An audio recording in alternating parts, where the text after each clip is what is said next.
वो अक्सर मैं कहता हूं ना अपनी वीडियोस में कि हर बॉस का एक बॉस होता है। डोनाल्ड ट्रंप भले ही दुनिया का अपने आप को बॉस समझते हों, लेकिन इनके भी कई सारे बॉस इस दुनिया के अंदर मौजूद हैं। हाल ही में अगर देखें तो ईरान के सुप्रीम लीडर अयातुल्ला खामेनेई, इनके सामने डोनाल्ड ट्रंप की एक भी नहीं चल रही है। डोनाल्ड ट्रंप बॉस बनना चाह रहे हैं इनका, लेकिन अयातुल्ला खामेनेई इनके भी बॉस हैं। ताज़ा मामला सुप्रीम कोर्ट का है, अमेरिका की सुप्रीम कोर्ट। आपको मालूम ही है कि डोनाल्ड ट्रंप जब से राष्ट्रपति बने हैं, दुनिया के कई सारे देशों पर टैरिफ थोप दिए, और टैरिफ भी कोई छोटे मोटे नहीं, बहुत बड़े टैरिफ। जो देश इनकी बात नहीं मान रहा या इनके कहने के मुताबिक नहीं चल रहा, उसके ऊपर ये अपने मन मुताबिक टैरिफ लगाकर उस देश का बॉस बनना चाह रहे हैं। लेकिन सुप्रीम कोर्ट जो है अमेरिका की, उसने डोनाल्ड ट्रंप के इस टैरिफ वाले बॉस बनने को लेकर तगड़ी फटकार लगाई है। अमेरिका की सुप्रीम कोर्ट ने डोनाल्ड ट्रंप से कहा कि आपने ये जो टैरिफ लगाए हैं दुनिया के तमाम देशों पर, ये पूरी तरह से गैर कानूनी है। अमेरिका का कानून आपको ऐसा करने की इजाजत देता तो है, लेकिन सिचुएशन गलत है। इमरजेंसी सिचुएशन में आप टैरिफ लगा सकते हैं, लेकिन आपने बिना कांग्रेस की मर्जी के जिसके ऊपर जितना चाहा टैरिफ लगा दिया। ये पूरी तरीके से अवैध है, गैर कानूनी है, और हम इन तमाम टैरिफों को खारिज करते हैं। तो अमेरिका की सुप्रीम कोर्ट ने ट्रंप के द्वारा लगाए गए सभी टैरिफों को खारिज कर दिया। भारत के ऊपर भी टैरिफ लगाया था, पहले 25% लगाया, फिर भारत के साथ कोई डील हुई तो 18% कर दिया। ऐसे ही चाइना के ऊपर भी बहुत सारा टैरिफ लगाया। जो देश इनकी बात ठीक से नहीं मान रहा, उसके ऊपर ये टैरिफ लगा दे रहे थे। फिलहाल सुप्रीम कोर्ट ने जब इनके टैरिफों को खारिज किया तो ये पूरी तरह से बौखला उठे। इनकी तरफ से एक के बाद एक सोशल मीडिया पर पोस्ट किया जाने लगा। इन्होंने सुप्रीम कोर्ट की भी आलोचना कर दी, कहा कि सुप्रीम कोर्ट ने ये जो टैरिफ खारिज किए ये पूरी तरह से गलत है। मैं तो अमेरिका के भले के लिए ये कर रहा था, मैंने जो टैरिफ लगाया इससे अमेरिकी कंपनियों को फायदा होता। बहुत सारी इन्होंने बातें कही, और लास्ट में ये कहा कि मैं टैरिफ हटाऊंगा नहीं। अभी तक मैंने जिन देशों पर टैरिफ लगाए थे वो अलग अलग थे, लेकिन अब मैं तमाम देशों पर 10% टैरिफ कर रहा हूं। भारत के ऊपर जो 18% टैरिफ था उसको भी इन्होंने 10 कर दिया।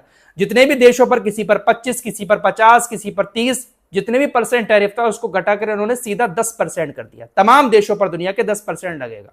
फिर कुछ ही घंटे के बाद दोबारा से इनकी तरफ से पोस्ट आता है जिसमें इन्होंने कहा कि 10% नहीं बल्कि तमाम देशों पर 15% टैरिफ लगाऊंगा। फिलहाल अमेरिका की सुप्रीम कोर्ट ने इनको दिखा दिया कि हर बॉस का एक बॉस होता है।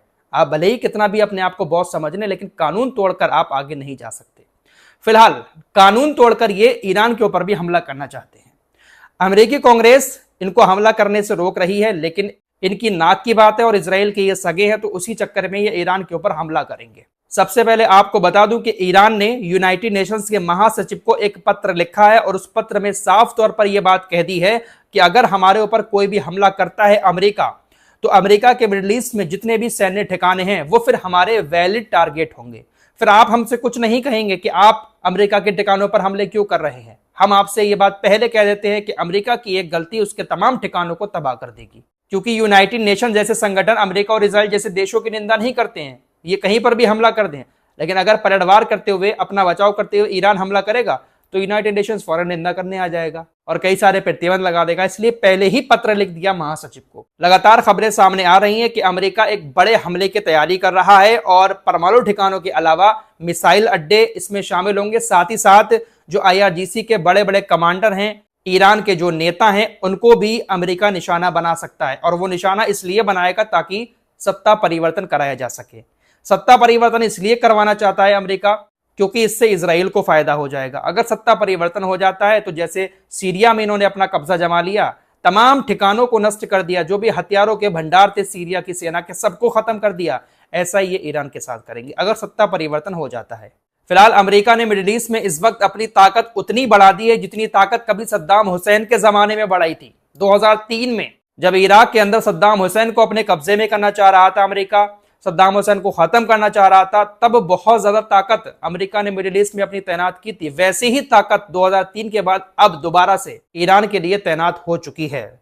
सबसे ज्यादा कतर के बाद जॉर्डन के अंदर अमेरिका ने अपनी ताकत बढ़ाई है। इसीलिए ईरान ने जॉर्डन को खुली चेतावनी दे दी है कि आप अमेरिका को अपने देश में सबसे ज्यादा पनाह दे रहे हैं, आप हमारे वैलिड टारगेट होंगे अगर हमारे ऊपर कोई भी हमला होता है। मिस्र की बात कर लेते हैं। मिस्र भी कहीं ना कहीं है तो इन्हीं के साथ, लेकिन बड़ी खबर यह है कि मिस्र और ईरान के बीच एक बार फिर से राजनयिक संबंध बहाल होते हुए नजर आ रहे हैं। 1980 में जब इस्लामिक शासन ईरान के अंदर आया था तो उसके बाद से मिस्र ने अपनी एम्बेसी ईरान के अंदर बंद कर दी थी, ईरान ने मिस्र के अंदर अपनी एम्बेसी बंद कर दी थी। राजनयिक संबंध खत्म हो गए थे, लेकिन एक बार फिर से बहाल हो रहे हैं। मिस्र के अंदर ईरान की एम्बेसी खुलेगी और ईरान के अंदर मिस्र की एम्बेसी खोली जाएगी। इधर अमेरिका और ईरान के बीच टेंशन है और उधर यमन के हूतीज ने क्रूज मिसाइल्स और ड्रोन का लाइव परीक्षण किया है। यमन की मीडिया पर यह खबर दिखाई गई कि हूतीज ने क्रूज मिसाइलों और ड्रोनों का समुद्र के अंदर परीक्षण किया है। ये जो क्रूज मिसाइलें होती हैं ये बड़े से बड़े जहाज को डुबोने के लिए काफी हैं। अमेरिका के जो भारी भरकम युद्धपोत तैनात हैं समुद्र के अंदर ईरान के किनारे, यमनी हूतीज की जो क्रूज मिसाइलें हैं या फिर जो बैलिस्टिक मिसाइल ईरान की है शायद उनको नहीं झेल पाएंगे ये भारी भरकम युद्धपोत भी। अमेरिका अगर ईरान के ऊपर हमला कर देता है तो अमेरिका सिर्फ ईरान से नहीं लड़ेगा बल्कि हूतीज से भी लड़ेगा, हिजबुल्लाह से भी लड़ेगा और इराक के अंदर भी कई सारी मिलिशिया ऐसी हैं जो ईरान के सपोर्ट में हैं। तो सबके सब संगठन अमेरिका के ठिकानों को निशाना बनाएंगे, इसीलिए अमेरिका थोड़ा सा दब रहा है हमला करते हुए।